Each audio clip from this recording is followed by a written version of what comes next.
Hello dear student, this is Dr. Pooja Gupta. Welcome to physics classes. Today we will discuss about the further part of Michelson-Morley experiment. In last video we were discussed the objective and experimental arrangement of Michelson-Morley experiment, and now we will discuss about the proof of Michelson-Morley experiment और calculation of the Michelson-Morley experiment. ठीक है, और इसका calculation करने के लिए Michelson Morley ने एक एपरेटस यूज किया था। वो एपरेटस ये है और लास्ट वीडियो में हम उसको एक्सप्लेन भी कर चुके हैं। तो एक बार इसे और एक्सप्लेन कर लेते हैं कि वो एपरेटस क्या है जिससे यह कैलकुलेशन निकलती है कि जो लाइट की स्पीड है वो सभी इनर्शियल फ्रेम ऑफ रेफरेंस में सेम है, जिससे स्पेशल थ्योरी ऑफ रिलेटिविटी सही साबित हो जाती है। और गैलीलियन ट्रांसफॉर्मेशन ने बताया था कि जो वेलोसिटी है वो सभी फ्रेम ऑफ रेफरेंस में सेम नहीं होती, डिफरेंट होती है, उनकी यह बात गलत हो जाती है। ठीक है, और इसी एक्सपेरिमेंट से हम देखेंगे जो ईथर है जिसे हमने हाइपोथेटिकल मीडियम माना है और ये माना है कि यह स्पेस में सब जगह जहाँ वैक्यूम है वहाँ पे भरा हुआ है, वो स्पेस में एग्जिस्ट करता है या नहीं करता है। ठीक है, तो आइए देखते हैं इसकी कैलकुलेशन। तो इस एपरेटस में हम एक मोनोक्रोमेटिक सोर्स एस लेंगे और इसमें कोलोमेटिक लेंस लेंगे, जिससे सोर्स एस से प्लेट पी पर एक लाइट का बीम डाला जाएगा। ये जो प्लेट पी है वो हाफ सिमर्ड प्लेट है जिसका आधा भाग पॉलिश और आधा भाग अनपॉलिश है। तो जब रे को मोनोक्रो सोर्स से लाइट को प्लेट पी पर डाला जाएगा तो यह प्लेट इस लाइट बीम को दो पार्ट में डिवाइड कर देगी, रे वन और ray two. Ray one is the reflected ray and ray two is the transmitted beam. ठीक है, अब पॉइंट पी से रे वन जो है वो मिरर M1 पर जाएगी और रे टू मिरर M2 से जाके टकराएगी और रिफ्लेक्टेड बैक आके दोनों पॉइंट पी पर मिल जाएंगी और एक टेलीस्कोप टी में चली जाएंगी जहां पे हमें फ्रिंजेस प्राप्त होंगे। और उन फ्रिंजेस की हेल्प से ही हम यह देखेंगे कि ईथर जो है वो स्पेस में एग्जिस्ट करता है या नहीं करता है, और लाइट की स्पीड c = 3 × 10⁸ मीटर पर सेकंड ही होती है। अब यहाँ पे कैसे कैलकुलेशन की जाती है इस एपरेटस के थ्रू। तो सबसे पहले ये है, अगर मान लिया ये पूरा ईथर है और अर्थ जो है इसमें फ्रीली मूव कर रहा है, तो earth is a moving frame of reference की तरह वर्क करेगा जिसकी वेलोसिटी v है, और जो ईथर है वो रेस्ट फ्रेम की तरह वर्क करेगा। ठीक है, अगर हम स्टार्टिंग में मान ले कि ये एपरेटस इस अर्थ के ऊपर रखा है तो अर्थ के साथ साथ v वेलोसिटी से रोटेट करता रहेगा। ठीक है, अगर हमारा एपरेटस वो ईथर के रेस्पेक्ट में रेस्ट में है, ठीक है, हमने मान लिया जो पूरा का पूरा एपरेटस है अगर ईथर के रेस्पेक्ट में रेस्ट में है तो रे वन जो है वो पी से M1 तक जाने में और पी से M2 तक जाने में और वापस पी तक आने में सेम टाइम लेगी। ठीक है, जो टाइम होगा वो सेम होगा क्योंकि जो मिरर M1 व M2 की पी से जो पोजीशन है वो सेम रहेगी, क्योंकि जो हमारा एपरेटस है वो ईथर के रेस्पेक्ट में रेस्ट में है। ठीक है, ये तो हो गई बात जब हमारा एपरेटस जो है वो ईथर के रेस्पेक्ट में रेस्ट में है, लेकिन जो एपरेटस है वो अर्थ पे रखा हुआ है और वो ईथर के रेस्पेक्ट में वेलोसिटी v से मूव कर रहा है। तो जो हमारा एपरेटस है वो वेलोसिटी v से मूव करेगा। ठीक है, तो जो हमारी मिरर M1 M2 और P की जो पोजीशन है वो चेंज हो जाएगी। फॉर एग्जांपल जैसे कि अगर आप मून पे चले जाओ, ठीक है, मून से अर्थ पर देखो, ये एपरेटस रखा हुआ है तो जो अर्थ है वो चारों तरफ घूमती रहती है, जिसके कारण एपरेटस भी घूमता रहता है, तो वो एक पॉइंट पे फिक्स नहीं होगा, कभी इधर होगा कभी इधर होगा कभी इधर होगा। ठीक है, तो जिससे उसकी पोजीशन क्या हो जाएगी, चेंज हो जाएगी। लेकिन P से M1 व M2 फिक्स डिस्टेंस पे होंगे, वो फिक्स डिस्टेंस हमने मानी है L। P से M1 की डिस्टेंस क्या है, L है, और P से M2 की डिस्टेंस भी क्या है हमारी, L है। ठीक है, P से M2 की डिस्टेंस भी L है। ठीक है, ये फिक्स रहेगी, केवल एपरेटस की जो पोजीशन है वो चेंज हो जाएगी, जिसके कारण क्या होगा, जैसे ही हमारा एपरेटस जो है वो अर्थ पे रखा हुआ है ईथर में आगे की तरफ बढ़ेगा, तो जहां A मान लिया कि पहले क्या थी, P जो है इस पॉइंट पे था, G पॉइंट पे था, तो जैसे ही v वेलोसिटी से मूव करेगा तो इसकी जो पोजीशन है प्लेट P की G डैश आ जाएगी, मान लिया ये क्या हो जाएगा P डैश, और मिरर M1 की जो पोजीशन है वो M2 डैश पे आ जाएगी और जो M2 है वो M2 डैश पे आ जाएगा। इसी तरह अगर हमारा ये वेलोसिटी v से आगे की तरफ बढ़ता रहे तो एक क्या होगा, m2 डैश कभी यहाँ आ जाएगा, फिर m2 डैश यहाँ आ जाएगा। इसी तरीके से इसकी पोजीशन चेंज होती रहेगी। तो उस टाइम रे 1 और रे 2 जो पाथ कवर करेगी वो पाथ जो होगा वो चेंज हो जाएगा। तो P से M1 तक आने में और वापस M1 से P तक आने में रे को और P से M2 तक जाने में और P से M2 डैश तक वापस आने में जो टाइम होगा वो भी अलग होगा।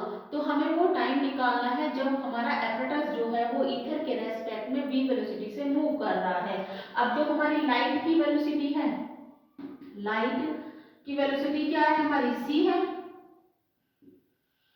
जो लाइट की वेलोसिटी है वो c है और एपरेटस की v है। ठीक है, मान लिया जो एपरेटस है वो स्टार्टिंग में लाइट की वेलोसिटी की और एपरेटस की वेलोसिटी जो है वो सेम डायरेक्शन में है, c भी इसी डायरेक्शन में जा रहा है और v भी इसी डायरेक्शन में जा रहा है। ठीक है, तो हम निकालते हैं टाइम की जो रे 2 है वो p से m2 तक जाने में और m2 डैश से p डैश तक आने में कितना टाइम लेती है। मान लिया हमारा वो टाइम लेती है t2।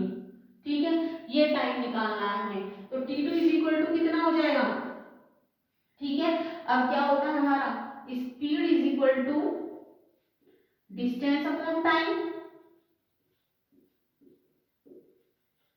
ठीक है, अब यहां से टाइम निकालना है तो टाइम इज इक्वल टू कितना आ जाएगा, डिस्टेंस अपॉन स्पीड। ठीक है, अब इसी से हम क्या निकाल लेंगे, टाइम निकाल लेंगे p से m2 तक जाने में और लोड कर m2 डैश से p डैश तक आने में टोटल टाइम जो है वो t2 है। टोटल टाइम ऑफ रे 2। ठीक है, तो सबसे पहले p से जब रे है वो m2 तक जाती है, ठीक है, तो हमारा जो एपरेटस है वो जो हमारे लाइट की वेलोसिटी, लाइट बीम की डायरेक्शन है उसी डायरेक्शन को फॉलो करता है। तो दोनों सेम डायरेक्शन में होगा तो रिलेटिव वेलोसिटी कितनी हो जाएगी, c माइनस v। ये हम आपको इससे पहली वीडियो में बता भी चुके हैं। तो यहाँ हो जाएगा डिस्टेंस, डिस्टेंस कितनी है, p से m1 तक हमने डिस्टेंस मानी है l है, तो l अपॉन रिलेटिव वेलोसिटी कितनी आ जाएगी, c माइनस v। ठीक है, अब m2 डैश से p डैश तक आने में टोटल टाइम तो तभी होगा, इतना ही तो पाथ कवर कर रही है हमारी रे, p से m1 तक जा रही है और m2 डैश से p तक आ रही है। तो टोटल टाइम क्या होगा, l upon c minus v plus l upon भाई जो हमारा m2 डैश से p डैश तक डिस्टेंस है वो तो l ही रहेगी, वो तो फिक्स है।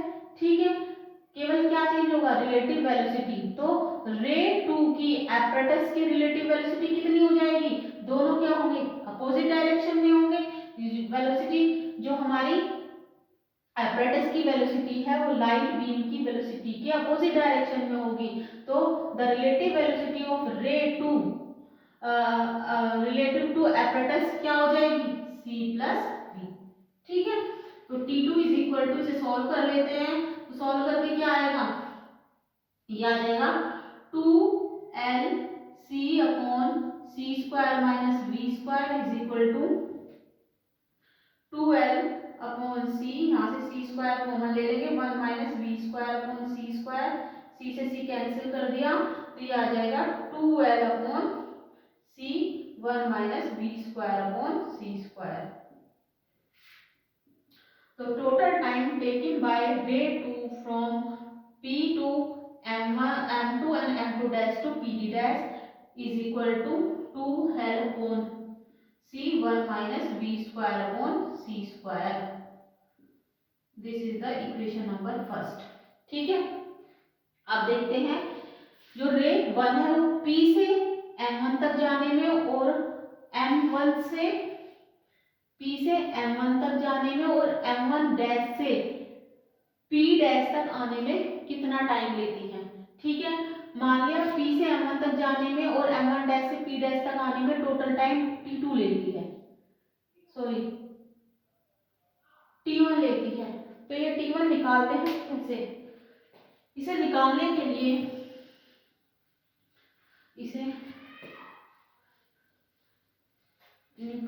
लिए हमने मान लिया कि जो रे 1 है वो p से m1 तक जाने में t डैश टाइम लेती है।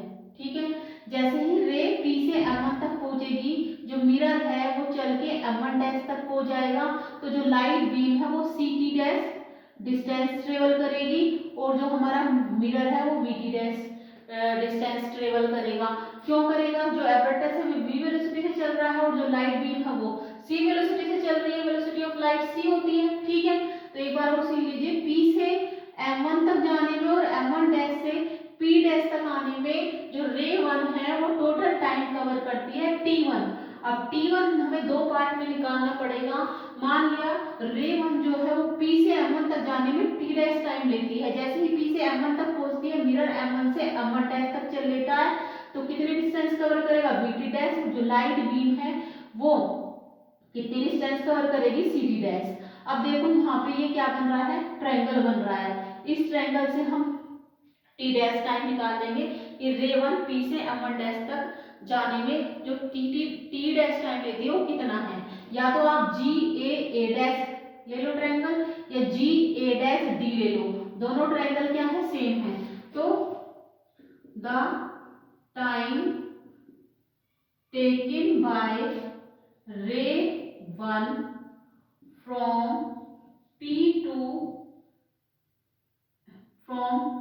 P to M1 is P1 is in triangle GAA dash, in triangle GAA dash में। ठीक है, इसमें हम क्या लगा देंगे? पाइथागोरस प्रमेय लगा देंगे। पाइथागोरस प्रमेय क्या होती है? ये क्या हो जाएगा? हमारा हाइपोटेन्यूज हो जाएगा इस वाले ट्रायंगल में, तो ये जाएगा CT डैश का whole square is equal to VT dash का whole square plus L square. ठीक है, अब इसे हम यहाँ पे सोल्व कर लेंगे। ये हो जाएगा c square t dash square is equal to b square t dash square plus L square. तो यहाँ से c square t dash square is equal to से लेफ्ट हैंड साइड ले जाएंगे तो minus b square t dash square equal to L square. यहाँ से हम t डैश स्क्वायर कॉमन ले लेंगे तो ये आ जाएगा हमारा c square minus b square is equal to L square, और यहाँ से t डैश की वैल्यू आ जाएगी हमारी L upon under root c square minus b square. अब यहाँ से हम क्या करेंगे? L अपॉन c बाहर c स्क्वायर कॉमन ले लेंगे तो अंडर रूट से निकल के c हो जाएगा, और अंदर हमारा क्या बचेगा? Under root 1 minus b square upon c square. तो t डैश की वैल्यू क्या आ जाएगी? t dash is equal to आ जाएगा L upon c under root 1 minus b square upon c square. ठीक है, तो अब हमें निकालना है टोटल टाइम t1। तो p से m1 डैश तक जाने में t डैश टाइम लेता है। ठीक है, और रे जो है कहाँ पहुंच जाएगी? इतना a डैश पे पहुंच जाएगी। ठीक है, तो क्योंकि जब स्टार्टिंग में रेस्ट में है, अगर हम किसी भी रेस्ट फ्रेम ऑफ रेफरेंस में हैं और rest of frame of reference में मैं इस मान लिया ये बॉल है, इस बॉल को ऊपर उछाल रही हूँ तो ये क्या होगा? स्ट्रेट लाइन में होगा। इसलिए इसका जो पाथ है रे 1 का कितना है हमारा? रे 1 का पाथ स्ट्रेट लाइन में है। लेकिन अगर ये मूविंग किसी ट्रेन में जा रहा है, ट्रेन क्या कर रही है? मोशन में है। अगर उसमें हम एक बॉल को ऊपर की तरफ फेंकें और जो हमारा रेस्ट में से देखें तो जो इसका पाथ होगा वो कर्व की फॉर्म में आ जाएगा, क्योंकि इसकी पोजीशन चेंज हो रही है मूविंग फ्रेम ऑफ रेफरेंस में। ठीक है, तो इसलिए इसका जो रे 1 का पाथ जो है वो क्या हो जाएगा? m1 से m1 डैश पे आ जाएगा। ठीक है, अब जो रे है वो p से m1 तक जाने में t डैश टाइम लेती है, t डैश हमने निकाल लिया, और m1 डैश से p डैश आने में भी क्या लेगी? उतना ही टाइम लेगी, उतना ही कवर करेगी। तो टोटल टाइम कितना हो जाएगा? t1 is equal to 2t dash. तो t1 इज इक्वल टू कितना हो जाएगा? 2l upon c under root 1 minus b square upon c square. This is the equation number 2। ठीक है, अब इक्वेशन नंबर 1 और इक्वेशन नंबर 2 में टाइम डिफरेंस निकाल लेंगे। ठीक है, कि दोनों रो के बीच में, रे के बीच में टाइम डिफरेंस कितना आता है। तो टाइम डिफरेंस निकालने के लिए टाइम डिफरेंस बिटवीन रे 1 and ray 2 is delta T is the time difference. Delta को किससे लिखा है हमने? डिफरेंस से। Delta T is equal to कितना हो जाएगा? t2 minus t1। T2 हमारा कितना आया था, T आया था हमारा 2L upon C 1 minus V square upon C square minus T1 है हमारा 2L upon C 1 minus under root V square upon C square. इसे सोल्व करके लिख लेंगे, delta T is equal to solve कर लेंगे, 2L अपॉन C दोनों में कॉमन ले लिया। अब हम इसको लिख सकते हैं 1 minus V square upon C square की पावर माइनस 1 लिख सकते हैं माइनस, और इसे लिख सकते हैं हम 1 minus V square upon C square की पावर माइनस हाफ। ठीक है, अब इसके बाद इसे आगे सॉल्व करेंगे। एपरेटस जो हमने बनाया था उसका काम खत्म हो गया है, तो इसे रब कर देते हैं। अब इसके बाद देखते हैं रिजल्ट। अब delta T is equal to कितना आ जाएगा, ये हो गया हमारा 2L अपॉन C बाहर है। अब इसमें क्या लगा दो, बायनोमियल थ्योरम।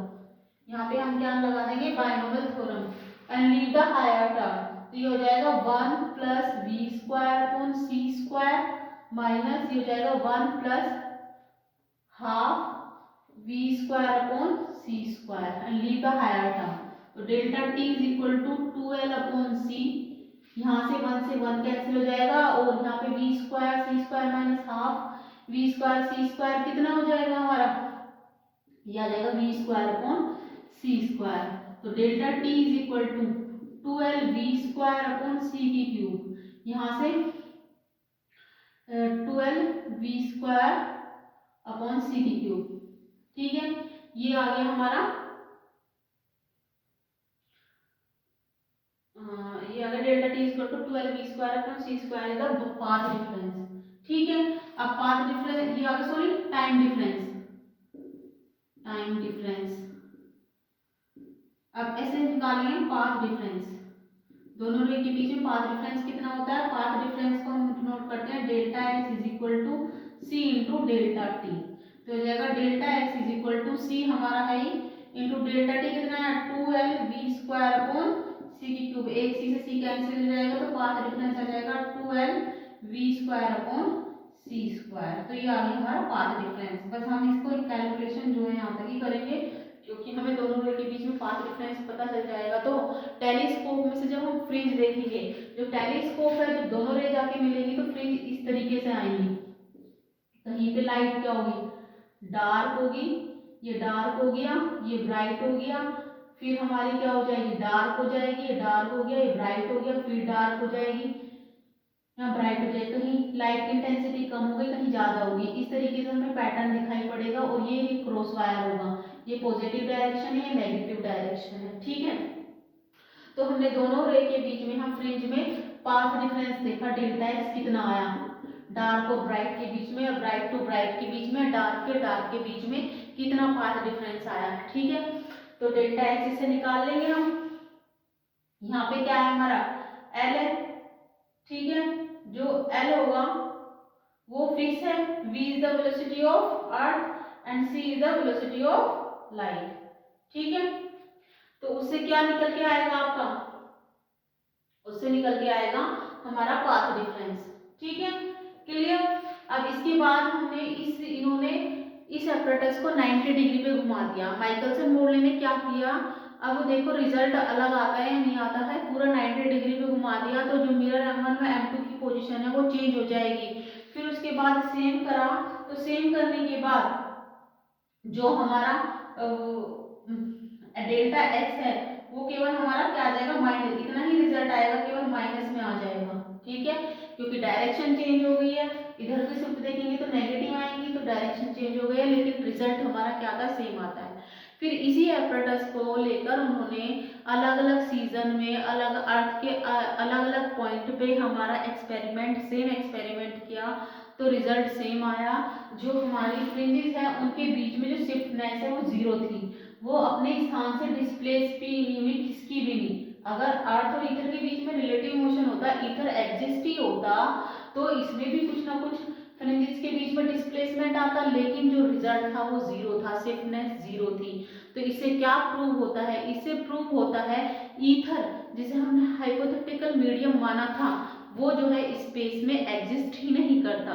जब स्पेस में एग्जिस्ट ही नहीं करता, तो अर्थ और ईथर के बीच में रिलेटिव मोशन ही नहीं होगा, और जब अर्थ और ईथर के बीच में रिलेटिव मोशन नहीं होगा तो वेलोसिटी ऑफ लाइट भी चेंज नहीं होगी। और हमने कैलकुलेशन से भी देखा कि लाइट की जो वेलोसिटी है डायरेक्शन चेंज होने पर भी रिजल्ट में कोई अंतर नहीं आता। ठीक है, तो माइकलसन मोर्ले ने कहा कि जो ईथर है हाइपोथेटिकल मीडियम माना है वो नहीं होता अकॉर्डिंग टू माइकलसन मोर्ले। ठीक है, और लाइट की वेलोसिटी v जो है वो वैक्यूम में सभी इनर्शियल फ्रेम में समान होती है। इससे special theory of relativity prove हो जाती है, क्योंकि स्पेशल थ्योरी ऑफ रिलेटिविटी कहती है कि the speed of light is same in all inertial frame, और इससे गैलीलियन ट्रांसफॉर्मेशन गलत साबित हो जाती है। अब माइकलसन मोर्ले ने कहा कि अगर गैलीलियन ट्रांसफॉर्मेशन गलत है तो जो न्यूटन्स के लॉ हैं वो भी गलत साबित हो जाएंगे।